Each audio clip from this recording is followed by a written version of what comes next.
안녕하세요. 혜연영원의 진이아빠입니다. 자, 오늘도 진이아빠와 함께하는 유학 상담 이야기입니다.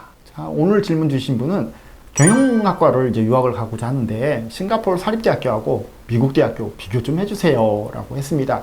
사실 이제 지난번에 이제 IT 전공도 이렇게 좀 유사하게 상담을 드리긴 했는데요. 이제 경영학과를 한번 좀 봅시다. 자, 미국이든 싱가포르이든 사실은 장단점이 있습니다. 장단점이 있고 꼭 어디가 좋다, 나쁘다 라고 이야기는 할 수 없습니다. 물론 기본적으로는 저는 이제 미국 대학교가 좋다고 생각합니다. 이제 물론 이제 미국에 2,800개의 4년제 대학교가 있기 때문에 뭐 모든 학교 좋은 건 아닙니다. 하지만 보통 200위 안에, 이제 미국에서 200위 안에 드는 흔히 이야기하는 전국구 내셔널 랭킹의 대학교들은 괜찮습니다. 충분히 괜찮고요. 가시면 학교 규모라든지 학교의 명성이라든지 동문이라든지 학교 교육 퀄리티라든가 충분히 공부해볼 만합니다.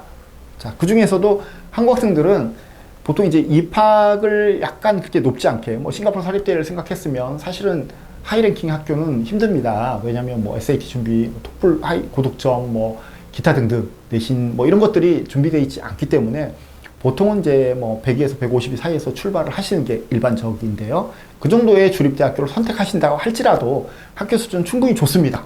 그리고 잘 알려져 있고요. 우리에게 익숙한 이름의 대학교도 굉장히 많습니다. 이런 학교를 시작해서 미국 같은 경우는 편입 자체가 워낙 쉽기 때문에 2학년 마치고 3학년 때는 좀 더 명문대학교로 충분히 편입할 수가 있습니다.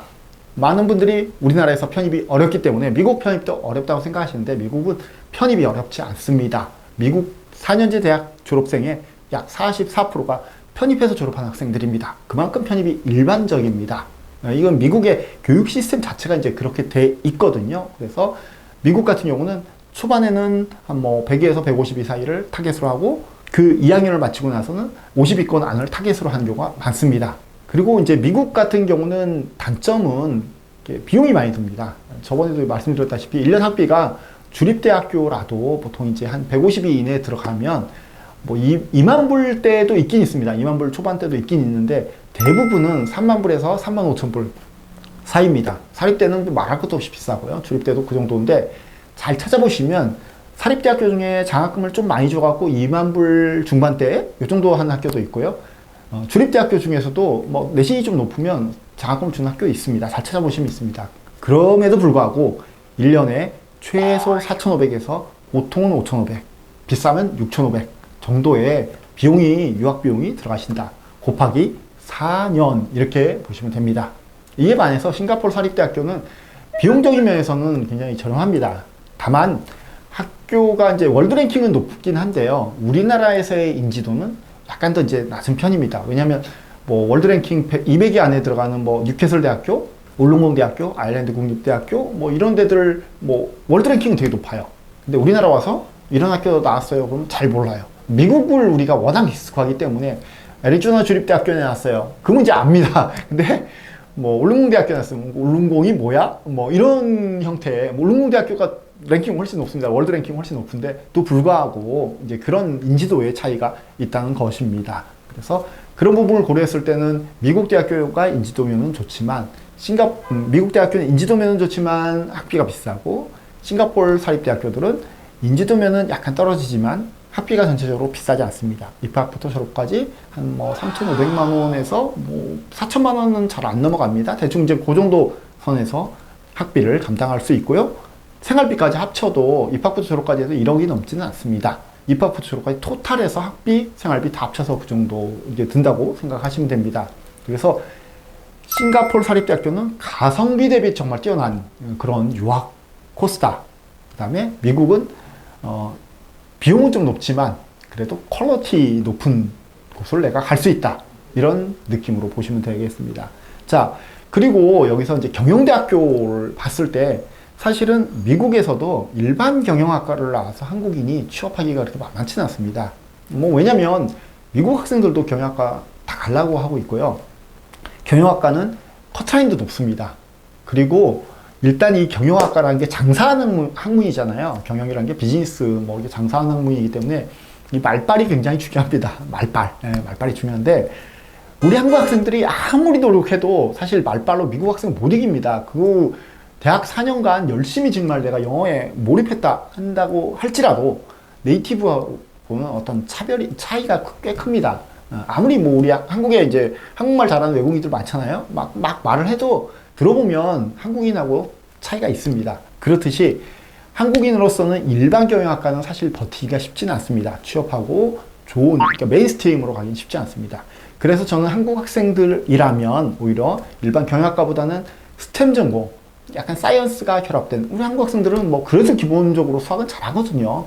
우리나라 고1 수학만 해도 미국 고등학교 수학보다 좋은 경우 많습니다. 그래서 충분히 수학적인 강점이 있기 때문에 비즈니스 아널리틱스나 비즈니스 스태틱스나 이렇게 경영 분석, 경영 통계 이런 전공으로 선택하시는 게 훨씬 더 유리합니다. 이런 전공들은 이제 일반 경영학과는 졸업한 후에 1년 정도 취업의 기회를 갖습니다. OPT라고 해서. 근데 이런 스템 전공은 3년간 OPT 기회를 갖습니다. 훨씬 더 유리합니다. 내가 이제 OPT라는 취업 기회를 끝나고 나서 현지에서 취업 비자를 받아야지만 계속 이제 연장해서 일을 할 수가 있는데, 그 취업 비자를 못 받는다 할지라도 최소한 3년 정도에 내가 이제 부지런히 잘 하고 열심히 하면 3년 정도의 경력을 쌓고 한국으로 돌아올 수 있습니다. 그 경력이 굉장히 중요한 겁니다, 사실은. 그리고 이제 그런 의미에서 스템 전공을 굉장히 추천을 드립니다. 싱가포르에서도 마찬가지입니다. 우리가 아무리 뭐 열심히 해도 현지 사람들 문화를 따라갈 수가 없습니다. 그 언어를 따라갈 수 없고, 또 차이니스 우리 못하잖아요. 뭐 하더라도 굉장히 기본적인 것만 하기 때문에 현지에서 경영학과로만 파먹고 살기는 쉽지는 않습니다. 그래서 일반 경영학과보다는 디지털 마케팅이나 디지털 비즈니스 이런 거 약간 짬뽕된 거, 혹은 물류학과, 그다음에 아까 얘기했던 이제 경영 분석, 파이낸스, 어카운팅 이런 거가 사실은 한국 학생들에게는 더 유리합니다. 그래서 그런 전공을 선택해서 가면 좀 더 쉽게 현지에서 정착할 수 있지 않나 생각합니다. 뭐 또 그런 전공 말고 또 싱가포르에서는 인터내셔널 비즈니스도 꽤 괜찮고요. 우리는 어쨌든 한국에서의 경험을 갖고 있고, 그다음에 싱가포르에서의 경험을 또 갖게 되잖아요.